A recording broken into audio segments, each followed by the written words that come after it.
l'Acadie Nouvelle et CKRO vous présentent le balado Les Top 5. Bonjour tout le monde et bienvenue à ce balado né d'un partenariat l'Acadie Nouvelle CKRO. Je m'appelle Michel Jacob et j'animerai ce balado. Aujourd'hui, mon invité, François Gravel, éditorialiste à l'Acadie Nouvelle. François, bonjour. Bonjour Michel, très heureux de te retrouver pour ce deuxième balado des tops de l'Acadie Nouvelle et de CKRO. Je rassure tout de suite nos auditeurs, les tops, ce n'est pas moi le top, ce n'est pas Michel non plus. Ah. Nous sommes ici pour parler de nos top 5 de fin d'année et plus particulièrement des personnalités qui ont marqué l'année et l'actualité. Oui, après le top 5 événements de l'année, place top 5 personnalités de l'année. Et avant de commencer, Michel, un avertissement à nos auditeurs. Le classement des personnalités de l'année, ce n'est pas un hommage que nous rendons. On ne distribue pas les prix du mérite ici, aujourd'hui, au balado des tops.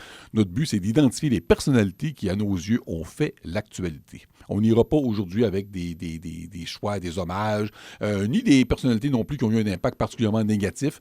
Au moment où on enregistre tout ça, on approche des fêtes, ce sera bientôt Noël, tout le monde est de bonne humeur, on n'a pas le goût de fâcher tout le monde avec une bonne grosse controverse. Non, entre deux pâtés et un morceau de dinde, allons-y maintenant en top 5 personnalités de l'année. Pour ce nouveau balado, Michel, on va faire exactement comme la première fois et commencer en force avec la personne qui est la personnalité de l'année 2024 au Nouveau-Brunswick. On ne va pas chercher à créer un faux suspense. Non. Pourquoi? Parce que tout le monde a deviné notre choix et je suis pas mal certain qu'à peu près tout le monde le devine. Si on faisait un sondage, si on ouvrait les lignes en disant « Appelez-nous, dites-nous qui est selon vous la personne qui a le plus marqué 2024 », quel nom ressortirait presque à l'unanimité selon toi, Michel? Allons-y avec les yeux fermés, les oreilles grandes ouvertes. Susan Holt. La première ministre du Nouveau-Brunswick, Susan Holt. La mémoire est une faculté qui oublie, Michel. Aujourd'hui, Mme Holt est à la tête d'un gouvernement avec une forte majorité, une brillante victoire électorale, mais on oublie que cette victoire-là n'était pas assurée du tout. Vraiment. Je ne compte plus les personnes qui m'ont dit avant et pendant la campagne électorale, jusqu'à la veille du vote, que le gouvernement allait être minoritaire. Je rends toutefois hommage à deux personnes, deux libéraux, le ministre Robert Gauvin, l'ancien ministre Serge Roussel, qui ont tous les deux prédit pile que les libéraux gagneraient 31 sièges. Je ne sais pas si c'était un souhait ou une analyse, mais ils avaient raison tous les deux. Mais avant de devenir Susan Holt, la première ministre populaire qui a vaincu Blaine Higgs, Mme Holt a été pendant toute l'année Susan Holt, la chef libérale qui n'arrivait pas à profiter de l'impopularité de Blaine Higgs, qui était pratiquement inconnu des électeurs. Pendant longtemps, le taux d'insatisfaction était très élevé pour Blaine Higgs, mais ça ne se reflétait pas du tout dans les sondages. On connaît toutefois la suite de l'histoire, même si encore aujourd'hui, j'ai de la difficulté à déterminer si les électeurs ont porté Susan Holt au pouvoir ou s'ils se sont débarrassés de Blaine Higgs. Malgré les écarts et les embûches aussi pendant la campagne électorale, notamment avec le plan financier présenté par les libéraux. On aurait pu croire que cela allait vraiment les placer dans un coin, allait les isoler, mais ça n'a pas été le cas. Non, parce que ce ne sont pas les chiffres qui ont porté Susan Holt au pouvoir, c'est l'espoir, c'est l'enthousiasme. Pour des Acadiens, bien sûr, qui ont toujours eu une relation très difficile avec Blaine Higgs, mais aussi avec tous ceux qui ont rêvé d'un changement de gouvernement et qui n'y croyaient plus. La victoire de Mme Holt représente beaucoup. C'est pas l'équivalent de l'arrivée au pouvoir de Louis-J. Robichaud, là, on s'entend. Mais c'est une victoire qui signifie beaucoup plus que celles de Blaine Higgs, de David Alward, de Brian Gannon, de Sean Graham. Je reviens à cette phrase très importante que Susan Holt a répétée le soir de sa victoire, soit qu'elle va gouverner pour tout le monde, et j'ouvre les guillemets, peu importe la couleur de votre peau, peu importe qui vous aimez, où vous vivez ou quelle langue vous parlez. Peut-être la phrase la plus rassembleuse de toute la campagne et surtout une grosse coupure avec la stratégie de division de Blaine Higgs. Une phrase qui me rappelle un autre slogan, Michel, et tu vas sûrement te souvenir qui l'a déclaré. Le Nouveau-Brunswick sera fort quand toutes ces régions seront fortes. Ouf, j'ai eu peur. Je pensais que tu allais me sortir « Ici, être, on le peut ». Une déclaration de Bernard Lord qui l'a mené au pouvoir en 1999. Un Nouveau-Brunswick fort avec des régions fortes. Top 2 maintenant. Pendant 10 ans, l'Acadie Nouvelle a publié un classement des Acadiens et des francophones les plus influents au Nouveau-Brunswick. Et si notre balado aujourd'hui avait pour nom les top influents, ça serait pas très excitant d'abord, mais surtout si c'est ce qu'on faisait, la personne que je me prête à nommer serait au premier rang. Et ça ne serait même pas serré. Et je parle bien sûr du ministre fédéral Dominique Leblanc. Député de Beauséjour, ministre de la Sécurité publique, des institutions démocratiques et des affaires intergouvernementales. Et là, François, quand on parle d'affaires intergouvernementales, on peut prendre la direction chez nos voisins aux États-Unis parce que Dominique Leblanc aura un rôle à jouer très certain au cours des prochaines semaines, des prochains mois.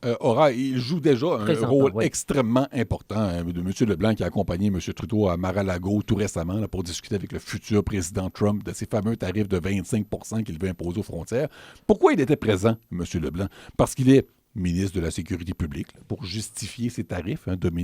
Donald Trump a affirmé qu'il y avait des problèmes de sécurité à la frontière, mais honnêtement, si M. Trump avait blâmé les pêches, l'Internet, la tarte aux pommes, Michel, c'est quand même Dominique Leblanc qui a accompagné Justin Trudeau au souper de Mar-a-Lago. Il n'était pas aux côtés de Trudeau parce que le hasard a voulu qu'il soit à la tête du bon ministère. Il était là parce que c'est ce que Justin Trudeau voulait et c'est ce qu'il avait besoin. Et en cette période, pour Justin Trudeau, le mot confiance est très important. Oui. Ça s'effrite beaucoup chez les libéraux au fédéral et Dominique Leblanc est la personne de confiance, une des personnes de confiance, la garde rapprochée de Justin Trudeau. Et il inspire la confiance aussi. C'est ça qui est le plus exceptionnel avec M. Leblanc. C'est à quel point tout le monde le respecte. Des politiciens comme Pierre Poilievre, la première ministre de l'Alberta, Danielle Smith, le premier ministre du Québec, François Legault, ce sont des gens qui ne se gênent pas pour critiquer Justin Trudeau et même l'insulter. Penser à M. Poilievre qui traitait M. Trudeau de wacko, c'est-à-dire de cinglé. Mais on n'entend jamais ce genre d'anecdote-là à propos de... ce genre d'insulte-là à propos de Dominique Leblanc. Et à son sujet, j'ai 2 histoires à raconter.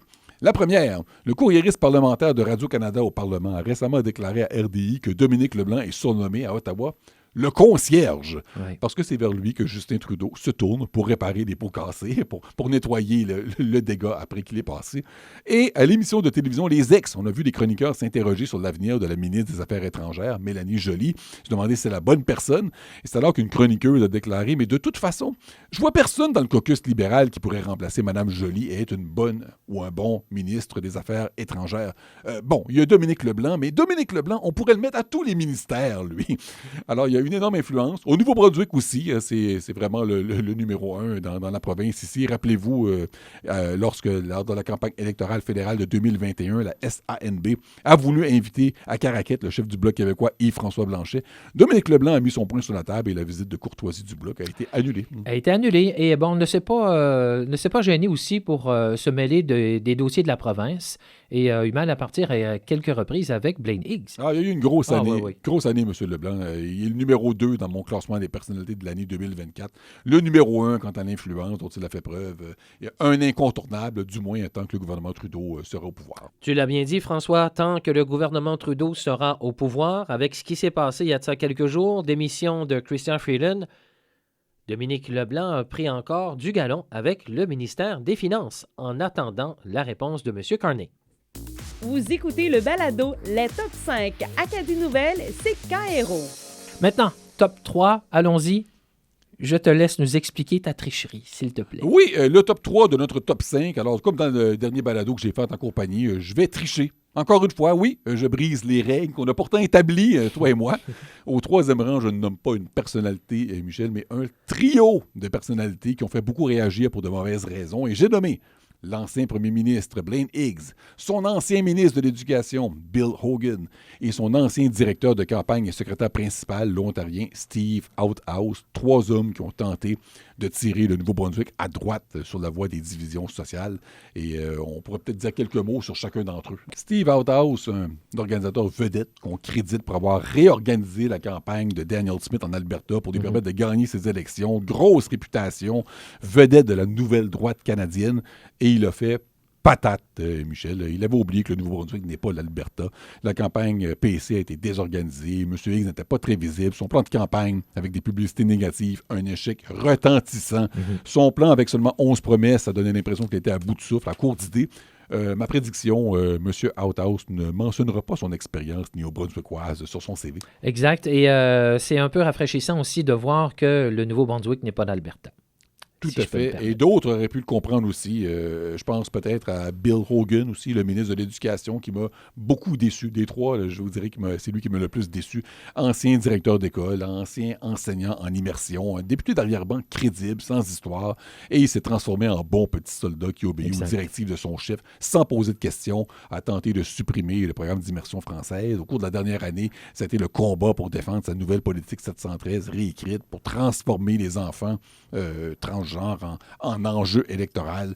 Il est encore député, on verra s'il va changer maintenant que Blaine Higgs n'est plus son chef. Est-ce qu'on peut parler de M. Hogan comme d'opportunisme politique, le fait d'avoir porté certains drapeaux, d'avoir été peut-être la personne qui voulait peut-être devenir un général tout près de Blaine Higgs? C'est une question que je me suis posée souvent, Michel. Est-ce que Bill Hogan croit tout ce qu'il a dit, tout ce qu'il a défendu, ou est-ce qu'il a jugé qu'en tant que ministre de l'Éducation, son travail, c'est de faire ce que son patron, Blaine Higgs, lui demande? Blaine Higgs qui a tenté de transformer le Parti conservateur pour qu'il ressemble à la droite évangélique, celle qu'on retrouve aux États-Unis et dans l'Ouest canadien. Le plus fou dans le cas de Blaine Higgs, c'est qu'il aurait pu partir au sommet de sa gloire. L'année dernière, à la même date, il donnait l'impression d'être démotivé. Ça lui tentait plus de gouverner. J'étais convaincu qu'il allait prendre sa retraite.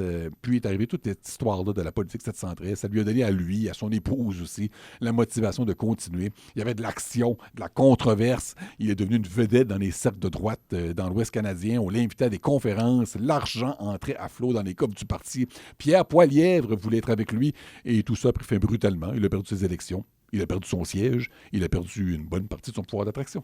Top 4 maintenant, allons faire un petit tour en santé. En 4e position, j'ai choisi, Michel, une personne qui a connu une année difficile, la PDG du réseau Vitalité, la docteure France Desrosiers.